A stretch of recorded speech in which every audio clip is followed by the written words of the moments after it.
Oh, well, hello there. I was just out exploring the shoreline here around the big harbor. You know, I like to find things that have been washed up by the waves. What's this? Oh, well, this is a starfish that I rescued from down by the tugboat's dock. Isn't it a beauty? You never know what you're going to find along the shore here. You know, that's part of the magic of living by the ocean. Did you know that the oceans go all around the world? Just think of all the shores there are and all the things that can be washed up along them. You know, our friend Theodore, well, he likes to explore the shore too. And one time, he found the most incredible thing. Theodore was just on his way to the morning meeting at the great Ocean Tug and Salvage Company dock. He always liked to look at things along the shore as he went. He moved closer to a tangle of logs and seaweed. Well, this wasn't here yesterday, he thought. Theodore began to move along, and that's when he heard it. What was that? He said out loud. The strange sound came again. It sounded like singing or whistling. It must be the wind. But then Theodore realized there was no wind. Theodore moved in for a closer look, very carefully. He wanted to keep clear of the tangled logs. No sound at all now. But there was something else. Theodore could see something strange. But what was it? It moved. Theodore was surprised and startled. Then he heard the sound again. It was definitely coming from the tangle, and it sounded almost like crying. Theodore made a decision. I have to help, he thought. Quickly, he attached his tow rope to one of the logs. Hang on, he called. I'll get you out. Theodore pulled on his tow rope, and slowly, the logs began to move. The tangle broke free, and out from under it swam a young whale.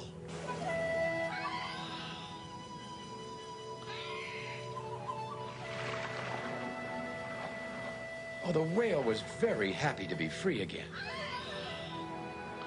Where did you come from? Asked Theodore. The whale didn't answer. Instead, he swam next to Theodore and rubbed against his hull and whistled happily. You're welcome, smiled Theodore. Nice to meet you, too. And he began to laugh.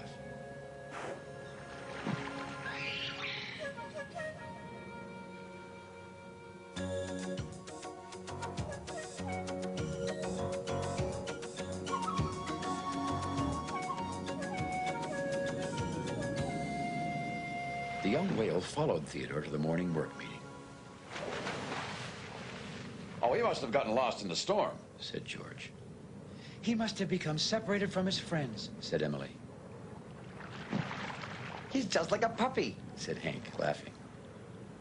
The biggest puppy I've ever seen, added Fodak.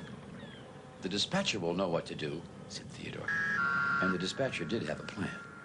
Theodore, he said, take this young whale to see Rebecca, the research vessel. She'll know what to do. Okay, Whale, said Theodore. I'll take you over to Rebecca, but please hurry along so I can get back to work.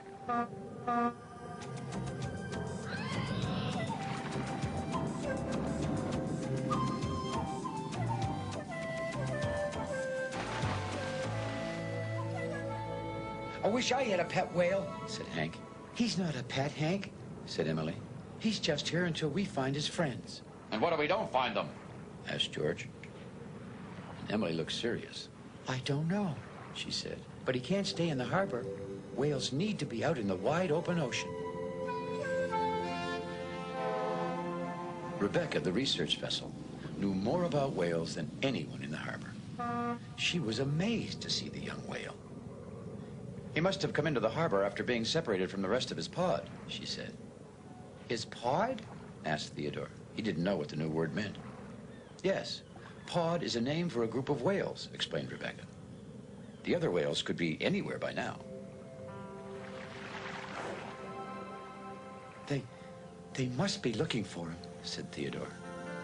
Yes, agreed Rebecca. I suggest we send out a tug to search around the ocean for the rest of his pod. Theodore was thrilled with the idea. Will this be my big chance to go out of the harbor? He wondered to himself, but his excitement didn't last long. I'll ask the dispatcher to send George or Emily, said Rebecca.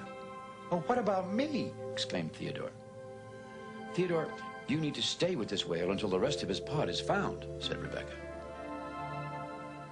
You want me to be a whale sitter? Theodore couldn't believe it. But I'm a tugboat. I have work to do. He does seem to like you, said Rebecca.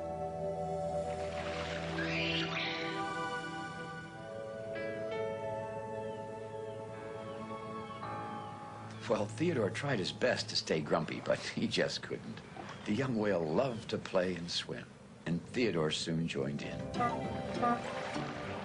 The little whale was especially good at hide and seek. He would dive below the surface,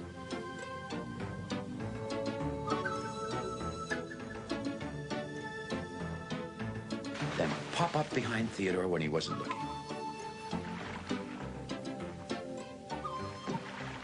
You got me again, laughed Theodore. You must play this game with your friends. At the mention of friends, the whale stopped his play. What's the matter? Asked Theodore. And then Theodore realized what he had said. Oh, you missed the rest of your pod, don't you? Theodore suddenly thought about how he would feel if he was lost somewhere away from the harbor, not knowing if he would ever see the other tugs again. I'm sorry, he said. I wish you could tell me your name, Theodore said to the whale. Well, maybe I could give you a name to use while you're here in the harbor. The whale looked happy again. Good, said Theodore. I'll call you Walter, okay? For the moment, Walter was able to forget about being lost. Come on, said Theodore. I'll show you around the harbor.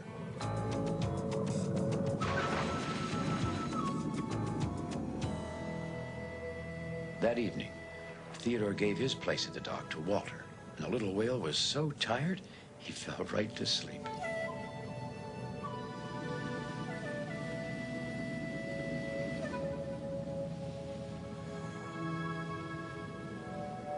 George still hasn't returned from searching around the ocean for the rest of Walter's pod, said Emily. It's a big ocean, said Foduck. It may be days before he finds any whales out there. Well, what if he can't find the rest of Walter's pod? Asked Theodore. The other tugs didn't really know what would happen then. Then I guess he'll stay here forever, smiled Hank. Theodore hadn't thought of that. Maybe Walter would have to stay. I could look after him, he thought. We could be together every day. The more he thought of it, the more Theodore liked the idea of Walter the whale staying in the harbor with him. He imagined it would be like having his very own pet.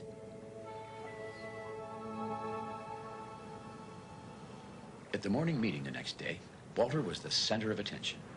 At first, he wanted to be a tugboat too, and he lined up with the others. But Walter was soon tired of listening to the dispatcher give out the jobs for the day, and he slipped away. Theodore, said the dispatcher. Your job today is to keep an eye on Walter. Great, shouted Theodore. Only Walter was more happy. He liked being with his new tugboat friend. In sheer joy, he soaked the dispatcher with spray. The other tugs were shocked. The dispatcher didn't like getting wet, but even he had to smile at Walter. And then the tugs started to laugh. Well, Walter was so happy he started squirting everywhere. Then Foduck decided to squirt back with his fire hose. Soon all the tugs began splashing and squirting away. Walter aimed a huge squirt at Hank, but missed and soaked George. Hey, What's going on? The tug stopped cold. Hank rushed up to George. "Did you find the other whales?" asked Hank. Everyone looked at George. Yes, Said George. I found the rest of Walter's pod. Suddenly, everyone was talking at once. Everyone but Theodore. George explained that the whales were waiting just outside the harbor because they were too big to come in. "Well, it's time for you to go home," Emily said to Walter. Theodore, there is something I would like you to do, said the dispatcher. Theodore! Everyone turned to Theodore, but Theodore was gone. Theodore thought he needed to talk to someone, and he chose Rebecca. "I thought Walter would stay with me," said Theodore. The water around his hull seemed colder without Walter nearby. "Walter can't live in the harbor, Theodore," said Rebecca. "Whales grow to a tremendous size and travel all over the ocean. And they like to be with other whales, just like you like to be with other tugboats." Well, Theodore knew Rebecca was right, but that didn't make things any easier. "But Walter was my friend." Theodore felt a bump, but there was Walter. The tug and the whale were very happy to see each other. "Well, what are you doing here?" Theodore asked. "Walter wants you to lead him out, Theodore," said Emily. "And the dispatcher said yes." Theodore and Walter floated out to where the harbor met the wide open ocean.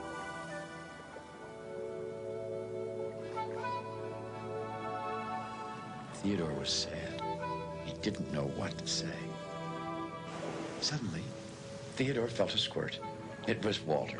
Well, Theodore just had to laugh, and that made him feel better. Walter began to head off toward the ocean. "Goodbye," called Theodore softly.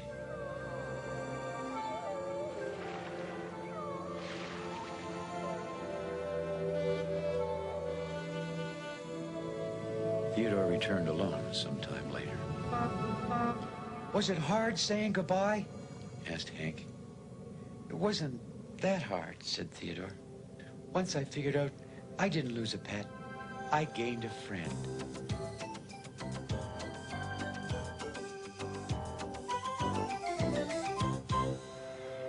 Well, Walter's returned here to the big harbor a couple of times. And he always stops and says hello to Theodore. Of course, he's much too big to sleep in Theodore's dock now. Yes, the big harbor is a surprising place.